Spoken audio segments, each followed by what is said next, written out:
అదే RTV app వార్తల్ని క్షణాల్లో చదివే అవకాశం ఉంటుంది. ఒక న్యూస్ పేపర్, ఒక టెలివిజన్ ఛానల్ మీ చేతుల్లో ఎప్పుడు ఉంటాయి.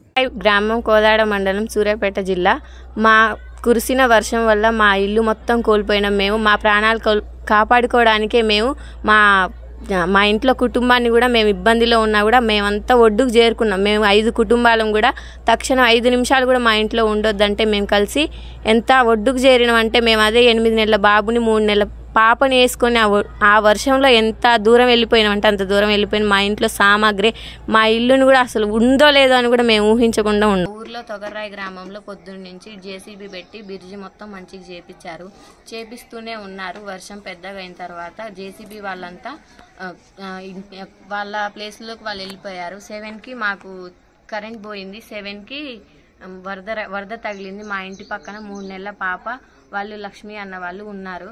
వాళ్ళ పాపని తీసుకెళ్ళమని మాకు ఫోన్ చేశారు. చేస్తే వాళ్ళ పాపని మా ఇంటికి తీసుకొని వచ్చేలోపు మా ఇంట్లో కూడా వరద నీళ్ళు వచ్చాయి. మా ఇంటి పక్కన లింగయ్య మావయ్య వాళ్ళని ఉన్నారు. వాళ్ళ బాబు అనే ఆయనని వాళ్ళ ఇంటికి తీసుకెళ్తానని తీసుకెళ్లారు. వాళ్ళని మా ఇంట్లో ఉంచుకుందాం అనుకున్నాం.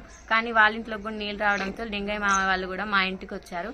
మేమందరం మా ఇంట్లో ఉండేలోపు మా ఇల్లు కూడా మొత్తం నిండుకొని వరదతో ఉంది. వరద వస్తుంది మొత్తం మా ఇంట్లోకి వస్తుంటే మేమేం చేసినాం, మా ఇంటి పక్కన గోడ ఉంటే గోడ దూకి మేము మెట్టకు చేరుకున్నాము. అప్పుడులోకే మాకు గూడల వరకు వచ్చినాయి నీరు, వరద నీళ్ళు అనేది మా గూడల వరకు వచ్చినాయి. మా బాబు 8 నెలల బాబు, వాళ్ళ పాప 3 నెలల పాప. మా ఇంటి ముందు ఆటో పెడితే ఆటో కూడా కొట్టుకొని పోయింది. మేమంతా మెట్టకు చేరుకున్నాము. మా ప్రాణాలు మేము కాపాడుకున్నాం. కానీ మొత్తం మళ్ళీ మార్నింగ్ వచ్చి మా ఇల్లు చూసుకుంటే మా ఇంట్లో ఏమీ లేవు. సర్టిఫికేట్లతో సహా మొత్తం తడిచినవి.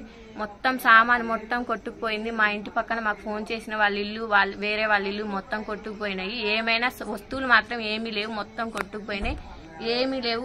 మేము మా ప్రాణాలు మాత్రం మేము కాపాడుకున్నాం. కానీ ప్రభుత్వం మంచి చర్యలు తీసుకొని మమ్మల్ని కాపాడాలని మేము కోరుకుంటున్నాం. మరిన్ని వీడియోస్ కోసం ఛానల్ ని సబ్స్క్రైబ్ చేయండి. లేటెస్ట్ అప్డేట్స్ కోసం వాట్సాప్ ఛానల్ ని ఫాలో చేయండి. అండ్ లింక్ డిస్క్రిప్షన్ లో ఉంది.